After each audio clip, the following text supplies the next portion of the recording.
Mungkin ada yang bertanya-tanya, ya, mengapa kita menggali mengenai riwayat rabi-rabi yang sangat berpengaruh dari bangsa Yahudi, yaitu rabi-rabi yang berasal dari Parisi yang kemudian kita kenal sebagai kaum rabinik, ya. Karena ini sangat penting agar kita semua memahami dengan benar, ya, apa yang melatar belakangi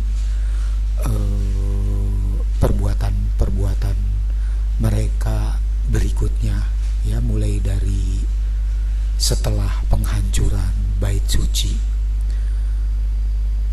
Nah, penghancuran bait suci, ya, sebagaimana sudah kita singgung sebelumnya, itu seakan-akan menyiramkan air dingin ke seluruh masyarakat Yahudi, karena pusat dan perhatian mereka dalam upacara keagamaan yang di Yerusalem kini kembali pupus, ya, artinya hilang seperti penghancuran bait suci yang pertama.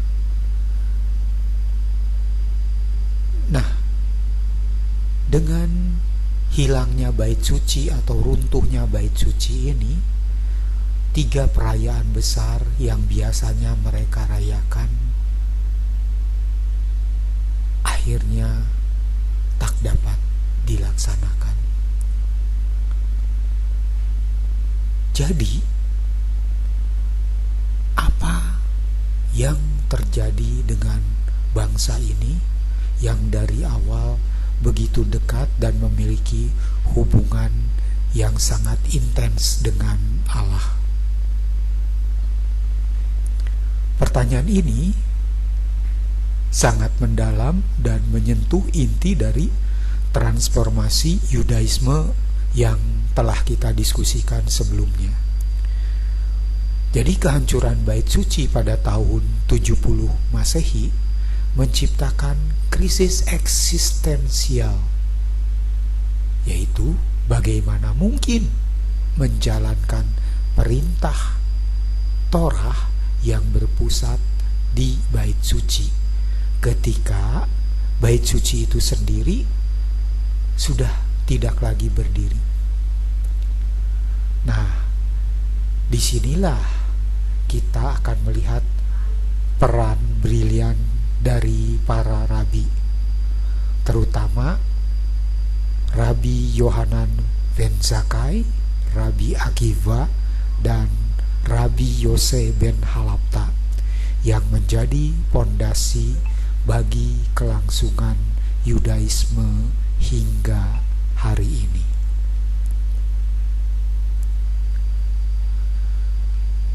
Krisis kehancuran dan transformasi oleh Yohanan ben Zakkai di Yabne, itu yang akan kita coba ulas lagi, ya. Nah, ketika bait suci dihancurkan, seluruh sistem keagamaan Yahudi yang berpusat pada pengorbanan yang disebut korbanot runtuh.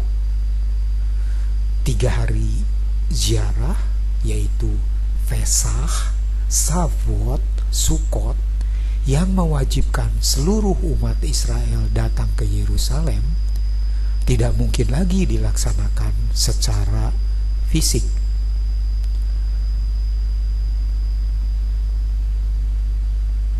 Memahami keadaan demikian, tindakan apa yang dilakukan oleh Yohanan ben Zakkai setelah lolos dari kematian?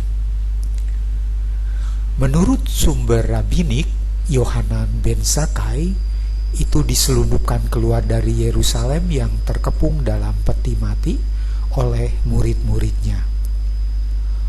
Ia meramalkan Vespasian akan menjadi kaisar, dan ternyata secara luar biasa ramalannya itu benar-benar terjadi.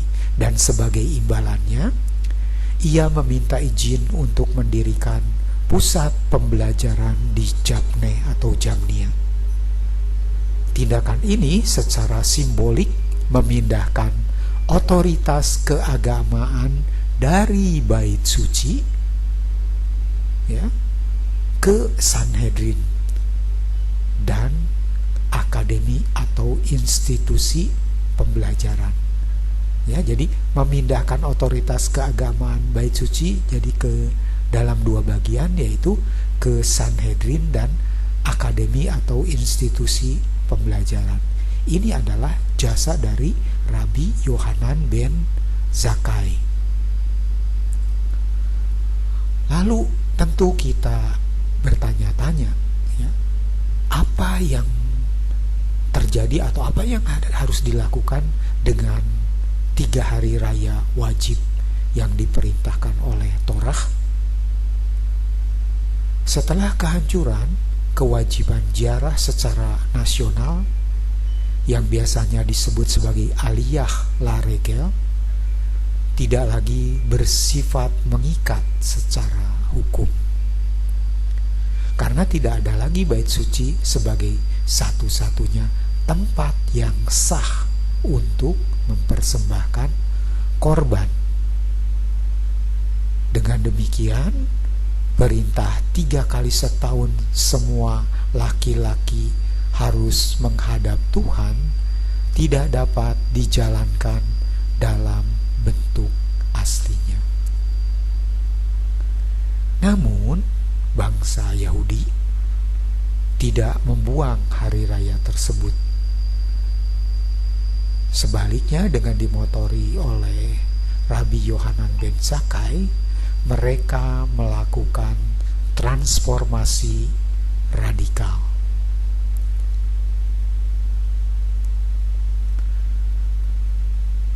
Jadi kita bagi, ya, transformasinya sebagai berikut. Nah, Paskah yang biasanya dipersembahkan di bait Allah, ya, yaitu dengan persembahkan korban, sekarang ditransformasikan, dirayakan sebagai seder Paskah di rumah dengan makanan simbolis matzah maror yang menggantikan korban. Itu yang Paskah. Kemudian Shavuot, ya, atau semacam Pentakosta begitu, dalam hal mempersembahkan buah pertama atau bikurim, ditransformasi dengan diidentikan dengan peringatan pemberian Torah di Sinar, ya, di Sinai. Jadi Shavuot itu ditransformasi menjadi peringatan pemberian Torah di Sinai, sehingga fokus bergeser dari pertanian ke studi Torah. Yang ketiga yaitu Sukot, ya, yang biasanya dilakukan dengan ziarah ke Yerusalem dan persembahan korban, ditransformasi menjadi dirayakan dengan membangun sukah atau pondok di rumah dan komunitas, serta doa-doa khusus di sinagog. Ya. Di sinagog, bagian Torah yang membahas hari raya tersebut dibacakan di depan umum.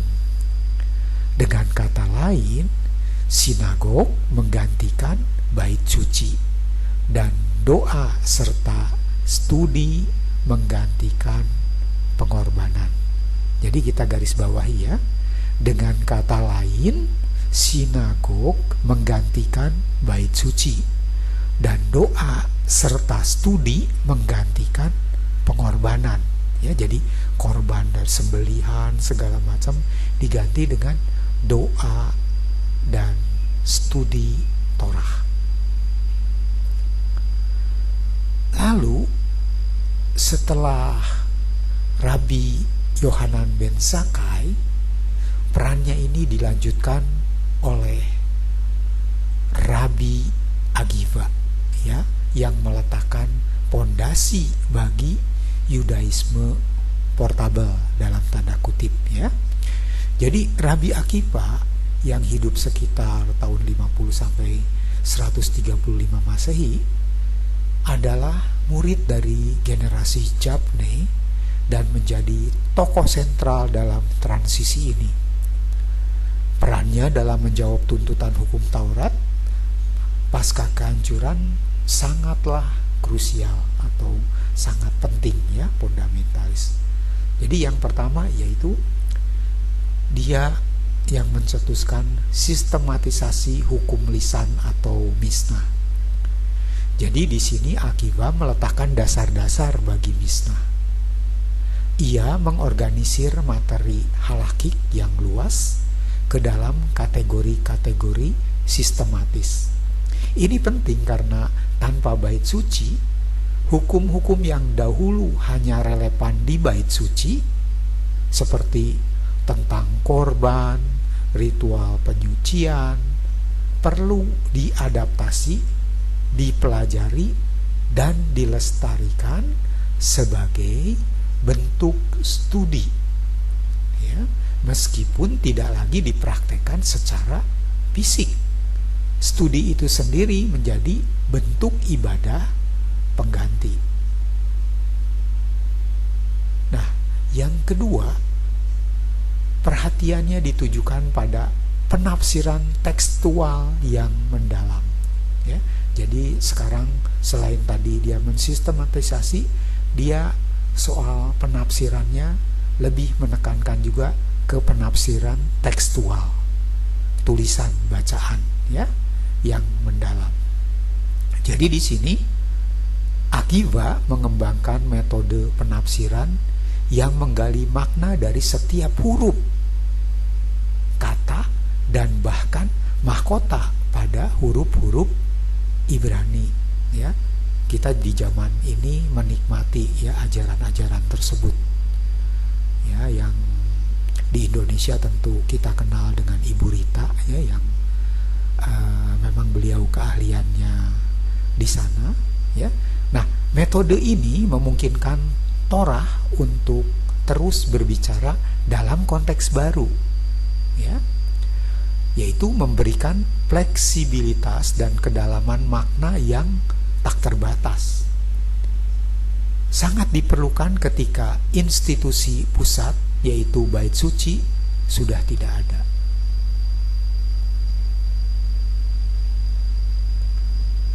Lalu langkah yang ketiga dalam sistematisasinya itu Rabbi Akiva menstandardisasi teks kitab suci, ya.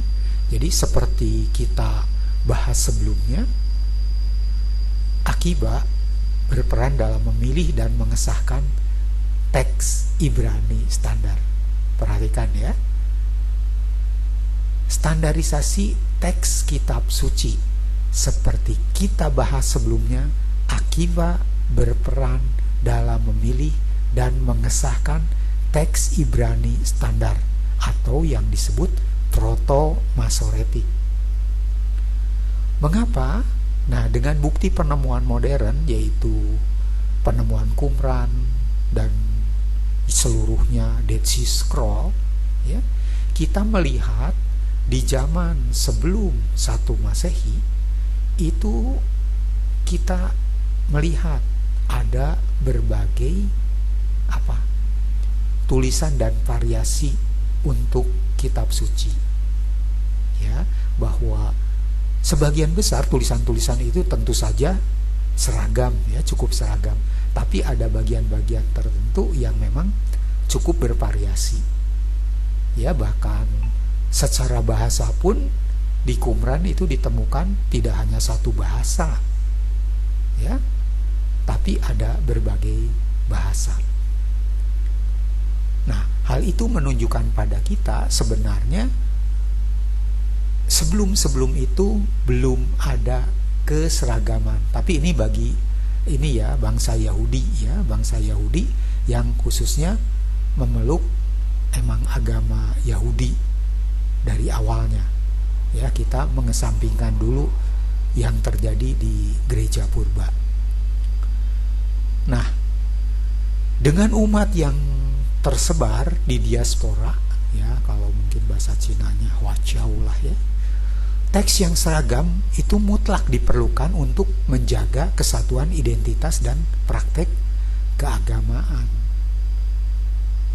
Ya, kalau dengan banyak teks-teks yang beragam, ya terus tidak seragam, nanti akan sedikit sulit ya, sedikit sulit. Makanya Rabi Akiva dan rabi-rabi yang lain sangat menyadari ya, dengan murid-muridnya sangat menyadari hal ini. Ya, maka mereka melakukan langkah ini ya, standarisasi teks kitab suci. Nah, rekan-rekan, pernyataan ini sangat penting supaya kita bisa sekali lagi memahami apa yang terjadi ya. Jadi kita tidak hanya mengkritik ini. Enggak, karena mereka mengalami suatu kesulitan ya dan kondisi yang tidak mudah. Ya. Oke, kemudian yang ketiga, peran rabi yang lain ya. Tadi kita sudah bicara Yohanan ben Zakkai, Rabi Akiva. Sekarang kita lihat peran Yose ben Halapta yang dipuji sebagai pemulih hukum dan penjaga tradisi. Nah, Yose ben Halapta adalah salah satu dari 5 murid utama dari Rabi Akiva yang disebut sebagai the restorers of the law. Jadi pemulih hukum. Ya. Yang hebat-hebat itu bukan hanya Rabi Akiva di sini, cuma karena perannya yang relatif menonjol karena karya tulisannya banyak ya. 4 rabi yang lain juga memiliki peran-peran yang sangat hebat ya. Jadi Anda bisa menggalinya sendiri seperti yang sudah kita uraikan di pembicaraan kita yang lalu. Jadi setelah kegagalan pemberontakan Bar Kokhba, ingat ya bahwa Rabi Akiva berbeda dengan Yohanan ben Zakkai.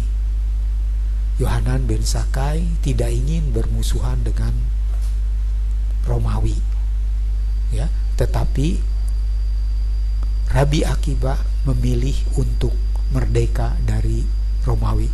Karena itu dia mendukung Bar Kokhba, bahkan dia sempat menyatakan Bar Kokhba itu sebagai Mesias yang dinantikan. Nah, setelah dukungannya dengan pemberontakan Bar Kokhba itu gagal dan Rabi Akiva menebusnya sebagai martir, artinya dia akhirnya wafat sebagai martir ya. Kelompok inilah, artinya maksudnya kelompok murid-murid inilah yang membangun kembali Yudaisme. Nah, apa peran atau kontribusi spesifik dari Rabi Yose ben Halapta ini? Kita lihat di bidang pusat pembelajaran ya. Peran Yose ben Halapta yaitu mendirikan sekolah ya. Sekolah di Seporis atau Jipori di Galilea.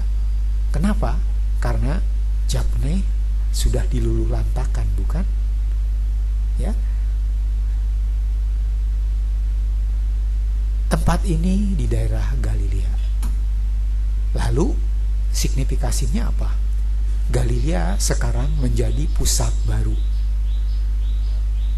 Yudaisme setelah Yudea hancur, pepatah mengatakan demikian, ikutlah Yose ke Seporis. Nah, jasa dia yang lain adalah di bidang penetapan hukum, ya, di mana dalam setiap perdebatan antara Yose dan rekan-rekannya, keputusan halakik ditetapkan mengikuti pendapat Yose. Hebat sekali ya, ini memang orang hebat. Lalu ini menjadikannya otoritas tertinggi dalam hukum praktis pada generasinya. Kemudian kita lihat di bidang karya tulis. Dia dianggap sebagai penulis Seder Olam Rabbah, sebuah kronik sejarah dunia dari penciptaan hingga masa Hadrian. Maksudnya ini menekankan kronologi juga, ya.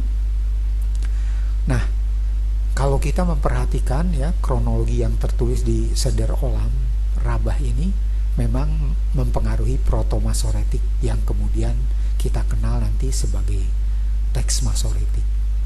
Tentu untuk membuktikannya Anda perlu membaca Seder Olam Rabbah ya, sehingga apa yang saya sampaikan ini tidak sia-sia.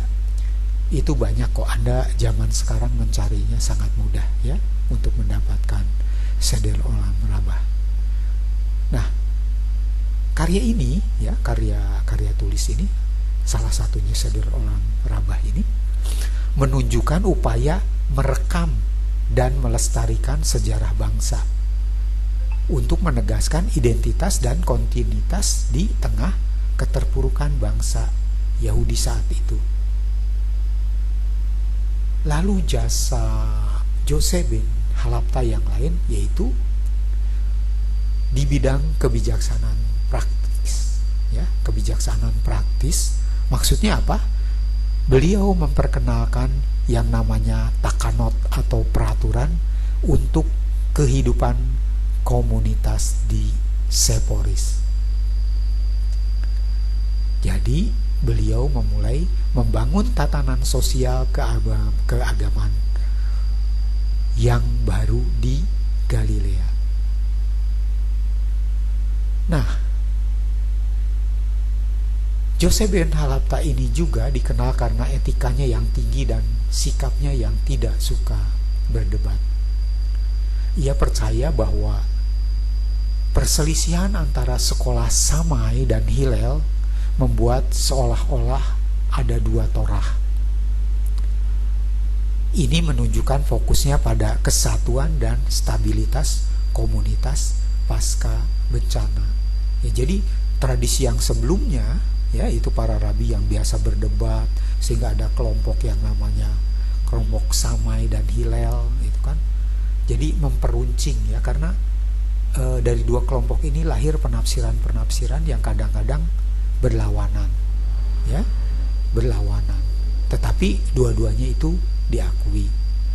Dan Yose bin Halapta ini, ya, mulai memikirkan untuk meredam atau menghilangkan perselisihan. Jadi dia ingin mempersatukan, ya, membuat keseragaman. Ini diambil dari mana? Tentu dari gurunya juga, ya. Jadi yang mencoba menstandarisasi, mensistematisasi, ya kan, agar apa?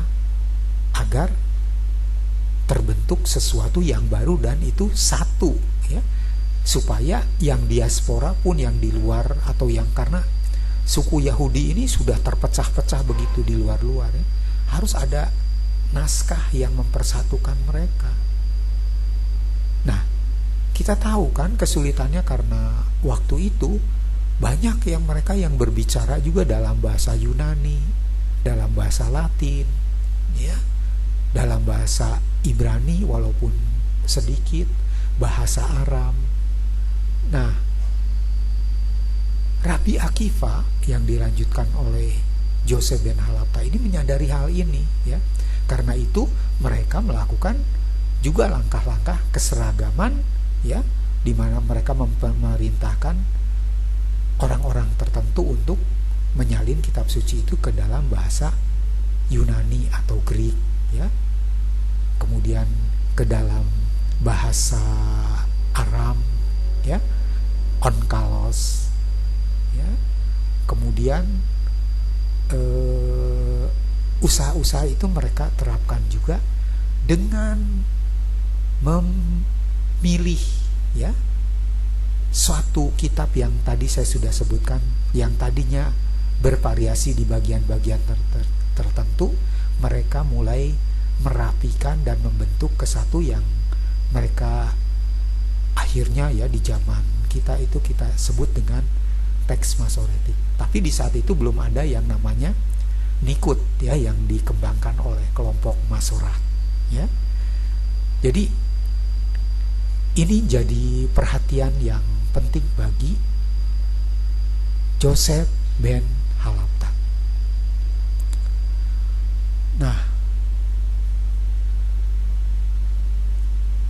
jadi berangkat dari apa yang sudah digambarkan sebelumnya dengan ketiadaannya bait suci, ya, ada perintah hukum yang 3 mewajibkan semua bangsa Yahudi itu pergi ke Yerusalem dan ke bait suci, itu perlu mendapat jawaban, bukan? Nah, salah satunya adalah jawaban atas tuntutan hukum Taurat. Itu melahirkan Yudaisme rabbinik. Jadi bagaimana bangsa Yahudi menjawab tuntutan hukum Taurat setelah bait suci hancur? Jadi mereka menciptakan Yudaisme rabbinik yang merupakan kelanjutan tradisi kaum Parisi. Kok kaum Parisi? Karena kaum Saduki dan Eseni sudah musnah, ya. Jadi kelompok Eseni sudah musnah duluan, ya, tahun 60-an. Kemudian bait suci tahun 70, ya. Kelompok Saduki kan yang tinggal di dalam bait atau dan di sekitarnya itu turut musnah, ya. Nah, pasca kehancuran, ya, fungsinya apa yang dilihat? Jadi konsep kunci dari Parisi atau para rabbinik apa saja yang dialihfungsikan pasca kehancuran? Nah, yang pertama itu mengenai Torah lisan. Ya, kita tahu dari tradisi mereka itu biasanya melakukan yang namanya Torah lisan, oral law, yang dilarang dituliskan dulunya, nih, ya. Torah tertulis, nah sekarang fungsinya, ya, setelah kehancuran, Torah tertulis harus ditafsirkan dan diperluas untuk menjawab situasi baru. Perhatikan, yang dulunya Torah lisan dilarang ditulis, sekarang khawatir menghilang lagi, ya, karena dengan pengalaman penghancuran bait suci itu berapa banyak dokumen mereka yang hilang, yang terbakar, yang musnah. Dan ini, ya, menimbulkan suatu pemikiran baru, ya. Jadi Torah tertulis harus ditafsirkan dan diperluas untuk menjawab situasi baru. Ini memberi otoritas pada para rabi untuk menciptakan Yudaisme baru yang tetap setia pada akar lamanya, ya. Tujuannya seperti itu. Kemudian, ya, studi Torah sebagai ibadah tadi sudah disebutkan, ya, perubahannya ini. Jadi mereka menekankan belajar, yaitu Talmud Torah, disetarakan bahkan diunggulkan dari pengorbanan, ya. Jadi penggantian pengorbanan fisik hewan-hewan itu digantikan dengan belajar Talmud Torah, disetarakan bahkan lebih diunggulkan dari pengorbanan. Talmud kemudian menyatakan, siapa yang mempelajari hukum korban bakaran seolah-olah ia telah mempersembahkannya, ya. Sampai sejauh ini mereka memikirkan untuk menggantikan yang biasa dilakukan di bait suci. Kemudian yang lain selain studi Torah itu doa juga sebagai pengganti korban. Jadi mereka melakukan, ya, mengalihfungsikan doa-doa harian dari hari raya distandarisasi untuk menggantikan ritus-ritus bait suci. Sinagog menjadi pusat komunitas. Ya, di sini doa-doa dilantunkan, ya, sebagai pengganti dari korban. Kemudian di rumah, ya, praktek di rumah, ya, para kaum rabbinik ini mengalihfungsikan ritual seperti seder Paskah, puasa di Yom Kippur, dan membangun Sukkah, memindahkan kesucian dari bait suci ke dalam rumah tangga Yahudi.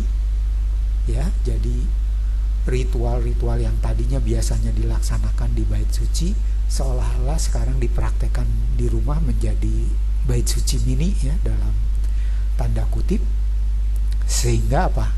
Mereka bisa tetap melaksanakan. Nah, untuk sekedar meringkas, ya, apa yang sudah kita bicarakan, kita akan membuat sedikit kesimpulan dengan apa yang sudah kita bicarakan barusan. Jadi Yohanan ben Zakkai menyelamatkan institusi kepemimpinan dengan mendirikan Japne, ya, pusat pembelajaran di Japne. Setelah itu Rabbi Akiva meletakkan pondasi intelektual Mishnah, ya. Jadi Rabbi Akiva meletakkan pondasi intelektual yang disebut Mishnah, penafsiran teks standar yang memungkinkan Torah tetap hidup dan relevan.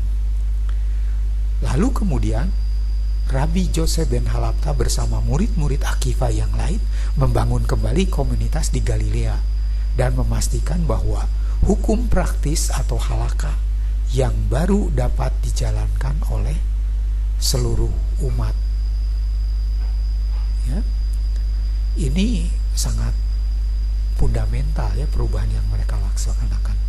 Dengan demikian 3 hari raya wajib tidak lagi dilaksanakan sebagai ziarah fisik ke Yerusalem, tetapi dilestarikan sebagai perayaan waktu yang memperingati sejarah dan menegaskan identitas melalui liturgi di sinagog dan ritual di rumah masing-masing. Kalau Anda ingin mempelajarinya lebih dalam lagi, silahkan untuk memverifikasi informasi tersebut. Anda dapat merujuk pada sumber-sumber berikut, ya, tentang Japne dan Yohanan ben Zakkai. Anda bisa lihat di Wikipedia, yaitu dengan judul Concili of Jamnia, ya, Council of Jamnia, memberikan diskusi mendalam tentang peran Japne dalam konsolidasi identitas Yahudi pada Paskah 70 Masehi. Anda juga bisa lihat Talmud, Traktat Griptin 56 AB. Kemudian tentang 3 hari raya, Anda bisa melihat artikel di Wikipedia juga, 3 Pilgrimage Festivals, yang menjelaskan secara rinci transformasi hari raya setelah kehancuran bait suci. Lalu tentang Yosef ben Halapta, Anda bisa baca di Jewish Encyclopedia. Artikel Yosef ben Halapta adalah sumber yang sangat otoritatif untuk biografi dan kontribusinya. Encyclopedia Judaica juga memberikan informasi serupa. Saya cukupkan demikian juga, ya. Mudah-mudahan di depannya kita akan membahas tidak secara sistematis, tapi yang kita anggap yang penting-penting saja, ya. Karena untuk mempelajari ini butuh waktu yang lama juga. Terima kasih atas perhatiannya. Sampai jumpa, ya, yang di bagian berikut. Terima kasih.